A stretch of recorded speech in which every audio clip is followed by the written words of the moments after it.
ፈኩለን ሁሉንም ይላል አኸዝና ቢዘንቢ በወንጀሎቻቸው ያዝናል። ፈሚንሁም ከነሱ ውስጥ መን አርሰልና ዐለይህ ሐሲበን ከሰማይ መቅሰፍት ድንጋይ የላክንባቸው ትውልዶች አሉ። ወሚንሁም መን አኸዘትሁ ሰይሐ በድምፅ ጩኸት እንዲጠፋ የተደረገ ትውልድ አለ ወንጀሉ ሲበዛ። ወሚንሁም መን ኸሰፍና ቢሂል አርድ መሬት እንድትውጣቸው የተደረጉ ትውልዶች አሉ። ወሚንሁም መን አግረቅና ያሰጠማቸዋል እንደ ኑህ ህዝቦች እንደ ፊርዓውን ሰራዊቶች ሁሉንም በወንጀላቸው ያዝናቸው ይላል። ፈማ ካነ አላህ ሊየዝሊመሁም ያንተ ጌታ ሊበድላቸው አልነበር፣ ወላኪን ካኑ አንፉሰሁም የظሊሙን ነፍሶቻቸውን የበደሉ ነበር። የምናየው ጦርነት፣ የመሬት መንቀጥቀጥ፣ የኑሮ ውድነት፣ ሰው ውስጥ የምናየው መጨካከል የወንጀላችን ብዛት። በሌላው ትውልድ አንድ ወንጀል ነበር አላህ እንዲጠፉ የሚያደርጋቸው። እኛ እኮ በዛ ትውልድ ያለ በሁሉም ክፍለ ዘመናት ያሉ ወንጀሎች አሁን በዘመናችን ወደ አላህ የምንመለስበት ወቅት አላህ በላልኮ ኩል ሊያደርገው ይችላል። መደንገጥ አልቻል። ወማ ኑርሲሉ ቢልአያት ኢላ ተኽዊፍ ልናስደነግጥ ላክን አልደነገጠም። እንደተጨካከለ ነው። ተውበት ላይ አይደለም፣ ዱዓ ላይ አይደለም፣ ሰደቃ ላይ አይደለም። አላህ ካዘነላቸው ጥቂቶቹ በቃ አመፁ፣ ጥጋብ ውስጥ ገቡ፣ አላህን ረሱ። ፈአኸዝናሁም ቢዙኑቢሂም በወንጀሎቻቸው ያዝናቸው። ወአንሸእና ሚን ባዕድህም ቀርነን አኸር እነሱን ጠርገን ሌላ ተካን። ደወሉ በጣም ጮኋል። ደብዳቤው ከደረሰን ቆይቷል። እኛ መዘናጋት ውስጥ ነው። ዑመር ብን ኸጣብ ሚላል ለው ነዘለት ሳዒቀቱን ሚነ ሰማይ ከሰማይ እኮ መቅሰፍት ቢወርድ ሙስተግፊርን አይነካው። እስትግፋር እያረግነ የአላህ በላኛ ጋር ይወርድ። ይህ አላህ ምድር ላይ ያስቀመጠው ሕግ የኢኮኖሚ ችግር፣ የማህበራዊ ችግር፣ የትዳር ችግር፣ የሀገር ችግር እኛ ውስጥ አይነት። ውድ ምዕመናን በዓለማችን በተለያየ አቅጣጫ የምናየው ጦርነት፣ ረሃብ፣ ርዛት፣ ማዕበል፣ መሬት መንቀጥቀጥ፣ ውድመት፣ አልቋረጥ ያለ ጦርነት፣ ወረርሽኝ የሁሉም ምክንያቱ አንድና አንድ ብቻ። ሁሉንም የዓለም አካል አካሎታል። ሁሉንም ጎብኝቶታል። ምክንያቱ ምን ይመስላችኋል? የኑህ ህዝቦችን በማዕበል እንዲጠፉ ያደረጋቸው ምክንያቱስ ምን ይመስላችኋል? ቃሩንን ከነንብረቱ መሬት እንድትውጠው የተደረገ ምክንያቱስ ምን ይሆን? ፊርዓውንን ከነሰራዊቱ ባህር ውስጥ እንዲሰጥም የተደረገ ምክንያቱ ምን ይሆን? ምክንያቱ ምን ይሆን? የሉጥን ህዝቦች ጅብሪል በአንድ ክንፉ አንስቶ ሰማይ ጥግ ላይ አድርሶ የደፋቸው ምክንያቱ ምንድን? ሰቅስቆ ሰማይ ጥግ ሲያደርሳቸው ሐተል መላኢከቱ ሰሚዐት እስቲንጃደ ሱብያኒሃ የሕፃናትን ለቅሶ ሰማይ ላይ የሚኖሩ መላእክት እስኪሰሙ ድረስ ላይ ወስዶ መሬት የቀበራቸው። ከዛም የተከታተለ የጀሃነም ድንጋይ በስሞቻቸው የተላከባቸው ወአምጠርና ዐለይሂም ሒጃረተን ሚን ሲጂሊን መምዱድ ሙሰወመተን ዐንደ ረቢክ ወማ ሂየ ሚነ ዛሊሚን ቢበዒድ። ምክንያቱ ምንድን? ምክንያቱ አንድ ነው። የሰው ልጆች ሲያጎሉ፣ ሲቀንሱ፣ ድንበር ሲያልፉ ይመለሱ ዘንድ ከሰሩት ስተት በጥቂቱ አላህ ይጎበኛቸዋል። ፈኩለን ሁሉንም ይላል አኸዝና ቢዘንቢ በወንጀሎቻቸው ያዝናቸው። ፈሚንሁም ከነሱ ውስጥ መን አርሰልና ዐለይህ ሐሲበን ከሰማይ መቅሰፍት ድንጋይ የላክንባቸው ትውልዶች አሉ። ወሚንሁም መን አኸዘትሁ ሰይሐ በድምፅ ጩኸት እንዲጠፋ የተደረገ ትውልድ አለ ወንጀሉ ሲበዛ። ወሚንሁም መን ኸሰፍና ቢሂል አርድ መሬት እንድትውጣቸው የተደረጉ ትውልዶች አልፈዋል። ወሚንሁም መን አግረቅና ያሰጠማቸዋል እንደ ኑህ ህዝቦች እንደ ፊርዓውን ሰራዊቶች ሁሉንም በወንጀላቸው ያዝናቸው ይላል። ፈማ ካነ አላህ ሊየዝሊመሁም ያንተ ጌታ ሊበድላቸው አልነበረም፣ ወላኪን ካኑ አንፉሰሁም የظሊሙን ነፍሶቻቸውን የበደሉ ነበር ይላል።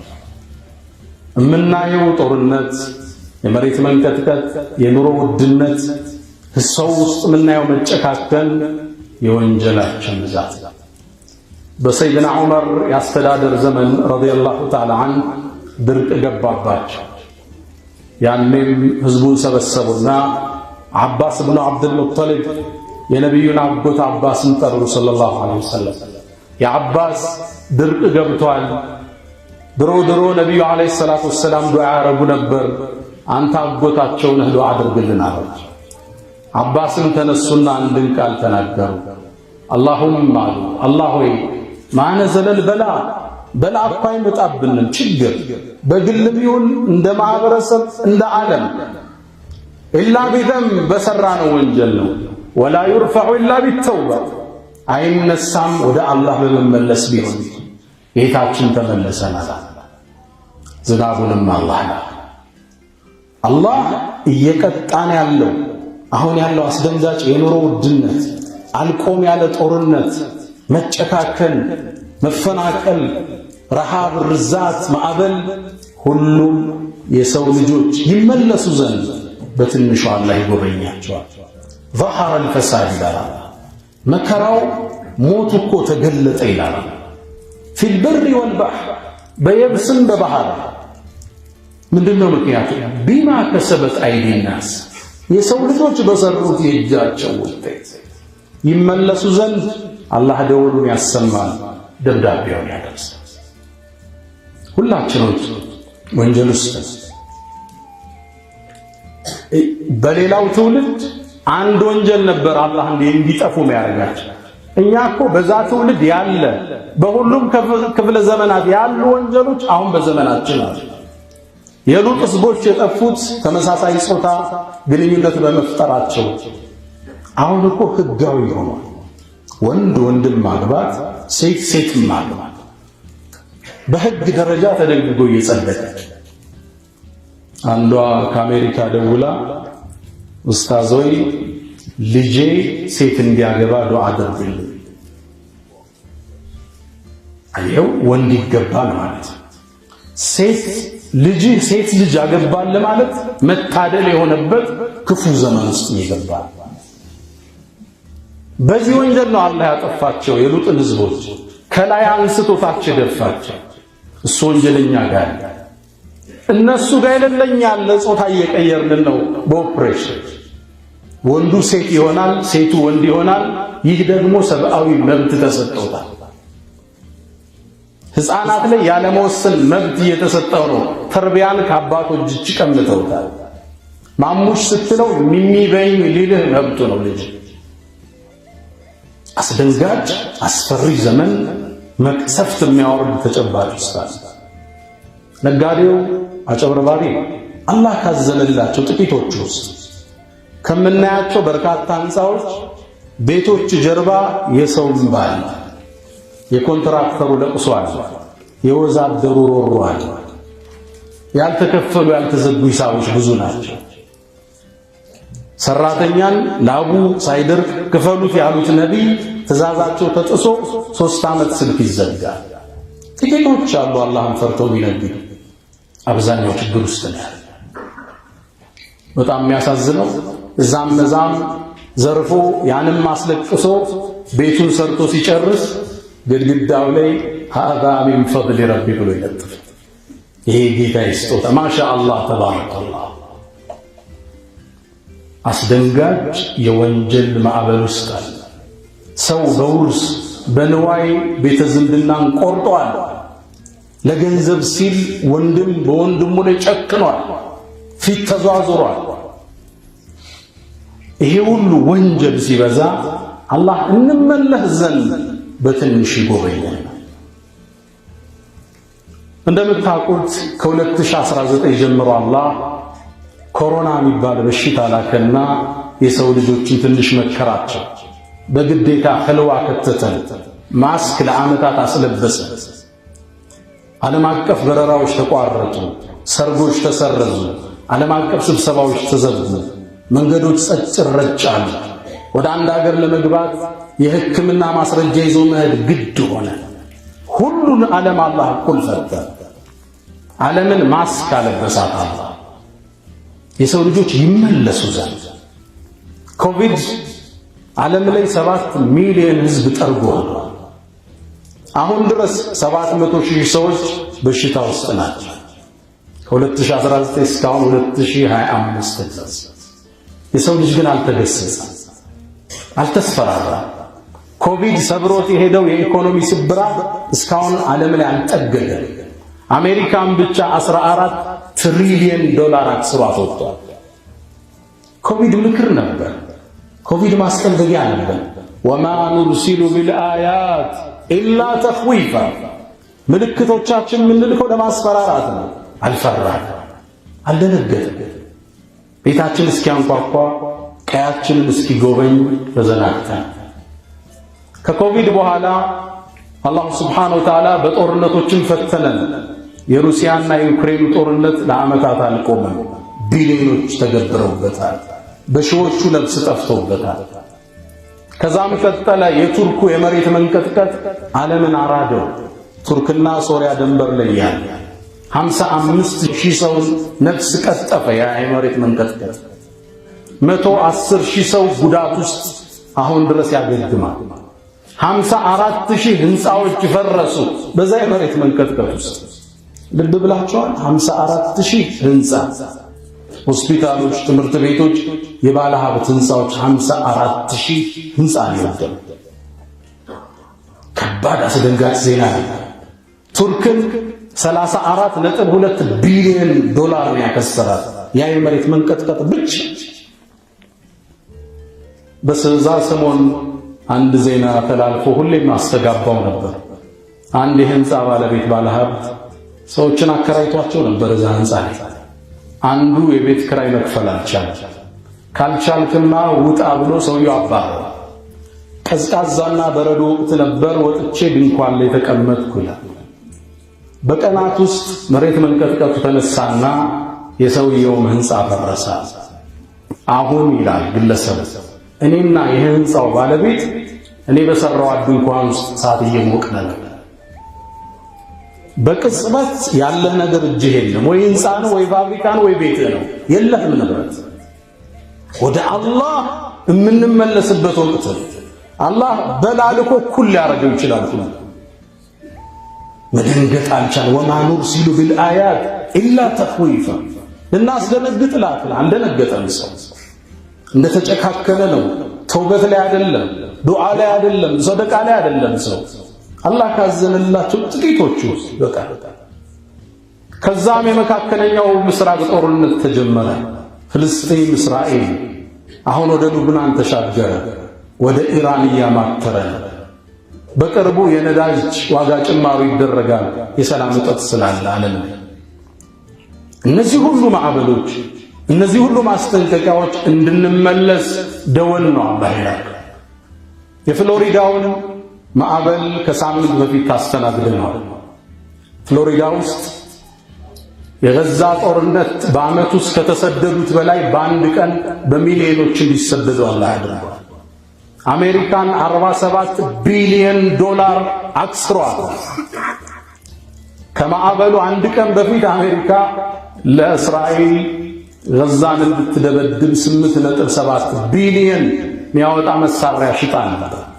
አላህ 5 እጥፍ አስከፈላት በአንድ ቀን። እነዚህ ሁሉ የምናየው ማዕበል፣ መሬት መንቀጥቀጥ ደወል ነው። ይሄው ሀገራችን ላይ ተመለሱ። ላለፈው 5 ዓመታት ያልቆመ ጦርነት፣ የኑሮ ውድነት፣ አስደንጋጭ የሆነ የኑሮ ውድነት። አሁን ደፍረህ የልብ ወዳጄ ነው የምትለውን ሰው የገባብህን ኢምፖርት ዕቃ 5 ሚሊዮን ብር አበድረህ ልትል የምትፈራራበት ወቅት ላይ ነው ያለ። በዚህ ልክ የኢኮኖሚ ጥረት ይሄ ትውልድ ገጥሞት አያውቅም።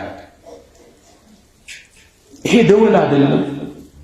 ድሮ እንደ ልብ ብር ስንበትም አንደነግጥ፣ አሁን ሂሳብ መስራት የጀመርንበት ወቅት አይደለም። ከዚህ በላይ ደወል አለ? በእርግጠኛስ አልተስፈራራንም፣ አልደነገጥንም፣ አልተመለስንም። ኢትዮጵያ አሁን በቅርቡ መሬት መንቀጥቀጥ ጎብኝቷታል። አላህ በዚህ ያቆማል፣ አላህ በዚህ ይመልሰው፣ መጥፎን ነገር አያሳይ። አለም የረው ይላል አላህ፣ አላዩም እንዴ ከማ አህለክና ሚን ቀብልህም ሚን ቀርን፣ ከነሱ በፊት የነበሩ ህዝቦችን እንዴት እንዳጠፋናቸው አላዩም እንዴ ይላል።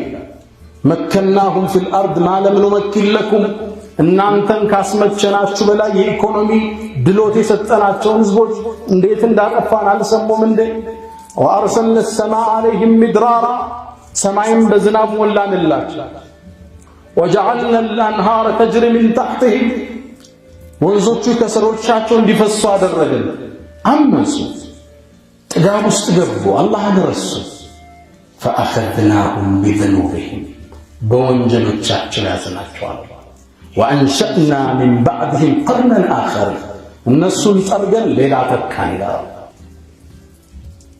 አላህ። በክፍለ ዘመናት ወፋፍራም ቅጣትን ልኳል በትውልድ ላይ ከነቢዩ ዓለይሂ ሰላቱ ወሰላም መላክ በኋላ የዛሬ 1000 ዓመት አካባቢ እንመለስ። የዛሬ 1000 ዓመት ባግዳድ ላይ አንድ መቅሰፍት ተነሳ ይላል ኢብኑ ከሲር አልቢዳያ ወኒሃያ በሚለው ኪታባቸው። በስራ በምትባል ሀገር ኢራቅ አካባቢ ባለች ትልቅ የሆነ ወረርሽኝ ገባ ይላል። በአንድ ቀን ውስጥ ብቻ 70,000 ሰው አለቀብን ይላል። በአንድ ቀን አቡ ኑፈይል የሚባለው ዘጋቢ ምን ይላል? እየዞርነ በየከተማው ሰው መቅበር ጀመርና ስንቀብር እንዴት አድርገን እንቅበር? 70,000 ሰው አዲስ አበባ ውስጥ ያሉ የመካምን መቃብር ቦታ ይሸፍኑታል? ከባድ ነው። 1000 ሰው ይዘን ብለን ኮልፌ አይሞላም። 70,000 ሰው እንዴት እንቅበር? ደከመንና ይላል። መጨረሻ ላይ በየቤቱ ስንገባ ሰው ሞቷል። በሩን ዘግተንባቸው እንመለሳለን። በአንድ ቀን አላህ አስደንጋጭ ወረርሽኝ ልኮባቸው ያውቃል። በ449 ሂጅሪያ የዛሬ 1000 ዓመት 998 ዓመት በፊት አላህ ባግዳድ ላይ ድርቅን ከተተ። እንስሳዎች ሞቱ፣ አዝርዕቶች ደረቁ፣ የሚበላ ጠፋ። የሞተ እንስሳ ይበላ ጀመረ ይላሉ ኢብኑ ከሲር። እሱም አልፎ የሞተ ውሻ መበላት ጀመረ ይላሉ። አንድ ቤት ውስጥ ለእርዳታ ስንገባ አንዲት ትልቅ ሴትዮ አገኘን፣ ሙታለች። እጇን ስናነሳው ወደ አረንጓዴ የተለወጠ የውሻ ጭን እጇ ላይ ነበር ይላል። ድንገት ሰማይ ላይ አዋፍ ወደቀ፣ 5 ሰዎች ተከፋፈሉት ይላል። አሞራ ለመብላት፣ ቁራ ለመብላት። እንዲህ አይነት አስደንጋጭ ተአምር አላህ ወደ ትውልዱ ይልካል። ተመለሱ፣ አዛኙ ወደ አዛኙ ጌታ ነው ለማለት። ግብጽ ላይ እንዲሁ የዛሬ 900 ዓመት የተከሰተው ኢብኑ ከሲር ጠቅሰው ግብጽ ላይ ድርቅ ገባ ይላል። ሰው ይበላዋል። እንስሳዎች የሞቱት መበላት ጀመረ። ውሻ ስጋ ይበላ ጀመር ይላል ኢብኑ ከሲር። የውሻ ስጋ በ5 የወርቅ ሳንቲም ይገዛ ጀመር። ምን ትበላለህ ከለ እንዲህ አይነት ማዕበል ወደኛ ሳይመጣ ሳይጎበኝ በዚሁ አላህ እንዲመልሰው ሀገራችንን፣ ቤታችንን፣ ዓለምን ሰላም እንዲያደርገው ወደ አላህ የምንመለስበት የምንጸጸትበት ወሳኝ ወቅት ላይ እናገኛለን። ደወሉ በጣም ጮኋል። ደብዳቤው ከደረሰን ቆይቷል። እኛ መዘናጋት ውስጥ ነን። አላ ወፈዓሉ ኸይራት ወስተግፊሩ ረበኩም ፈጡባ ሊልሙስተግፊሪን። አልሐምዱሊላህ ዐላ ኢሕሳኒህ ወሽክሩ ለሁ ዐላ ተፈዱሊህ ወምትናኒህ ولا إله إلا الله تعظيما لشأنه وصلى الله وسلم وبارك على رسوله وإخوانه. يقول الله جل شأنه ولقد أرسلنا إلى أمم من قبلك فأخذناهم بالبأساء والضراء لعلهم يتضرعون فلولا إذ جاءهم بأسنا تضرعوا ولكن قست قلوبهم وزين لهم الشيطان ما كانوا يعملون. الله سبحانه وتعالى ተአምራትን የሚልከው ፈተናዎችን የሚልከው ችግር የሚልከው እንድንጠነቀቅ ወደ እነሱ እንድንመለስ። ታዲያ ሙእሚን 3 እርከኖችን ይጠቀማል። የመጀመሪያው እስትግፋር። ያላጠፋል እንደኛ መሃል ያላጎደላለ ማህበታል ልንለው ይገባል። ቋሚ ውርድ እስትግፋር ያስፈልጋል። ወማ ካነ አላሁ ሙዐዚበሁም ይላል። ፍጥረተ ዓለሙ ላይ አንድ ህግ አስቀምጧል። ያንተ ጌታ አይቀጣቸውም። ወሁም የስተግፊሩ እነሱ እስትግፋር ያደረጉ ዘውትር አላህን ማህርታ እየጠየቁ በላይ ያወርደባቸው። ዑለማዎቹ ምን ይላሉ? የአካል ቅጣት ይሁን የኢኮኖሚ ይሁን የሳይኮሎጂ መጨናነቅ አያገኘውም ሙስተግፊር። ዑመር ብን አልኸጣብ ምን ይላሉ? ለው ነዘለት ሳዒቀቱን ሚነ ሰማ ከሰማይ እኮ መቅሰፍት ቢወርድ ሙስተግፊርን አይነካውም። እስትግፋር ላይ እንዴት አስተግፊሩላህ ወአቱቡ ኢለይህ አስተግፊሩላህ። በቀን ስንት ዊርድ አለን? 1000 2000 3000 ስንት ነው እስትግፋራችን? በቀን ወቢልአስሓሪ ሁም የስተግፊሩን ከሱብሒ በፊት ብድግ ብለው ማረታዬን ይጠይቁኛል ይላል። ወልሙስተግፊሪነ ቢልአስሓር ከሌሊቱ ክፍል አላህ ጋር ትውውቃላችሁ። አስተግፊሩላህ አስተግፊሩላህ። ሙስባሃው እጃችን ላይ ይገኛል። አሁን ቴክኖሎጂ የተመቸ ነው። ዲጂታሉም አለ ሙስባሃውም አለ። የት አለ? ወረወር ነው ቃል ነው ራቅ ነው እኮ። ወጣቱ እጄት አለ ተስቢህ። ቋሚ ውርድ ያስፈልገናል። 1000 2000 3000 10000 የምንለው ቋሚ እንደየደረጃችን ወደ አላህ መቅረብ በምንፈልገው ልክ እስትግፋር ሸዓር ወዲታር ነው አለበት። እስትግፋር እያደረግን ችግር አይነካንም። እርግጠኛ አንድ ዓሊም ሁሌ መኪና ሲነዱ እስትግፋር ይሉ ነበር። አስተግፊሩላህ አስተግፊሩላህ። ጓደኛቸው ጠየቃቸው፣ እስትግፋር አታቆሙ ውሳ ሲነዱ አላቸው። አሁን የመኪና አደጋ አልወድም ማለት አላህ ደግሞ እስትግፋር ላይ እያሉ አልቀጣም ስላለ ችግር እንዳይገጥመኝ ይለዋል። መኪናዬን ዝንብ መጥቷት አያውቅም ይላል ማለት ነው። እስትግፋር እያረግነ የአላህ በላኛ ጋር ይሆናል። ይሄ አላህ ምድር ላይ ያስቀመጠው ህግ፣ የኢኮኖሚ ችግር፣ የማህበራዊ ችግር፣ የትዳር ችግር፣ የሀገር ችግር እኛ ውስጥ አይመጣም። ቋሚ ውርድ ይፈልጋል። ሁለተኛው አሰደቃ ሰደቃ በላን ይመልሳል ብለዋል ነብዩ አለይሂ ሰላቱ ወሰላም። ሁሌም ከገንዘባችን የሆነ ፐርሰንቴጅ ስንመረቅን አይደል ፐርሰንት ከትርፌ 3% የአላህ ነው። ልክ ዘካ 2.5 እናውጣ። አሁን ከትርፌ 5 የአላህ ነው። ጽሑፍ የምናስቀምጠው ለልጆች የምናወርሰው ቋሚ ሰደቃ። ወፊ አምዋሊሂም ሐቁን ማዕሉም ነው ይለዋል። የታወቀ ገደብ አላቸው ሙእሚኖች። ቆርጠው የአላህ ንብረት አለ ይነሳል። ሰደቃ በላን ይመልሳል፣ የወረደውን ያከሽፋል። ነቢዩ ዓለይሂ ሰላቱ ወሰላም አንዱን ታሪክ ይነግሩናል። ከሳቸው መላክ ዘመን በፊት የነበረ አንዲት ሴት ደሃ ነች፣ የምታጠባው ልጅ አለ። ድንገት አንዲት ጉራሽ ቀርቷት ልትጎርስ ስትል በር ላይ አንዴ የቢጤ ምስኪን ይለምናል። ረሃብ ገደለኝ ድረሱልኛል። እሷም ጉራሿን ወደ አፏ መልሳ ለዛ ምስኪን ሰጠች። ይህን ክስተት ያየው አላህ ስራዋን አዳንቆት ነበር፣ ይዞላታል፣ ጽፎላት ነበር። አንዴ ወደ ወንዝ ወጥታ ልብስ እያጠበች ልጇን አስቀምጣ ነበር። ድንገት ተኩላ መጣና ልጁን ልብሱን በአፉ ይዞ መሮጥ ጀመረ። እዚህ ክስተት ላይ ይላሉ ነቢዩ ዓለይሂ ሰላቱ ወሰላም አላህ መላኢካ ላከላት ይላል። ሄደና ከውሻው አፍ መንጭቆ ከተኩላው አፍ ወደ እሷ ይዘላት መጣ። ከዛም አንድ ቃል አለ፣ ኢነላህ ዩቅሪኡኩ ሰላም፣ አላህ ሰላም ይልሻል ብሎም ይልሻል። ሃዚህ ሉቅማ ቢቲልከ ሉቅማ፣ ከተኩላው አፍ ያወጣነው ጉራሽ ካፍሽ መልሰሽ በሰጠሽው ጉራሽ ተክቼሻለሁ ይልሻል። ኢነ ሰናኢዐል መዕሩፍ፣ መልካም ሥራ ተቂ መሳሪዕ እሱ ይላል። መጥፎ አወዳደቅ መጥፎ ፍጻሜ ሰደቃ ይጠብቃል፣ መልካም ሥራ ይጠብቃል አለ ነቢዩ ዓለይሂ ሰላቱ ወሰላም። እስትግፋር የመጀመሪያ ጋሻችን፣ ሁለተኛው ሰደቃ፣ ሶስተኛው ዱዓ ነው። ወደ አላህ እጃችንን አንሳ እንማጸን። ነቢዩ ዓለይሂ ሰላቱ ወሰላም ይቁል አዱዓ ዱዓ ሲላሑል ሙእሚን፣ የሙእሚን መሳሪያ እሱ፣ ወዒማዱ ዲን፣ የዲኑ ምሰሶ እሱ ነው። ወኑሩ ሰማዋት ወልአርድ፣ የሰማይም የምድርም ብርሃን ዱዓ ነው ይላሉ ነቢዩ ዓለይሂ ሰላቱ ወሰላም። ዱዓ እንዴት ነው? እጆች ወደ ላይ ከሚዘረቡት በላይ ወደ ሰው የተዘረጉ ነው። ሰማይን በር ረስተናል፣ ተማጽኖን ትተናል። እናንሳው ከሌሊቱ ብድግ ብለን አላሁመ እኒ አዑዙ ቢከ ሚን ዘዋሊ ኒዕመቲክ፣ ጸጋ ከኔ ከመወገድ በአንተ ተጠበቃል። የኢኮኖሚ ጸጋ፣ የጤንነት ጸጋ፣ የልጆች ጸጋ፣ የትዳር ጸጋ፣ የማህበራዊ ኑሮ ጸጋ፣ አወል ሶፍ የመስገድ ጸጋ። አላሁመ እኒ አዑዙ ቢከ ሚን ዘዋሊ ኒዕመቲክ ወተሐውል ዓፊየቲክ፣ ሰላሚ ወደ መጥፎ ከመቀየር በአንተ ተጠበቃል። ወፉጃአት ንቅመቲክ፣ ከድንገተኛ በቀል ካንተ ተጠበቃል።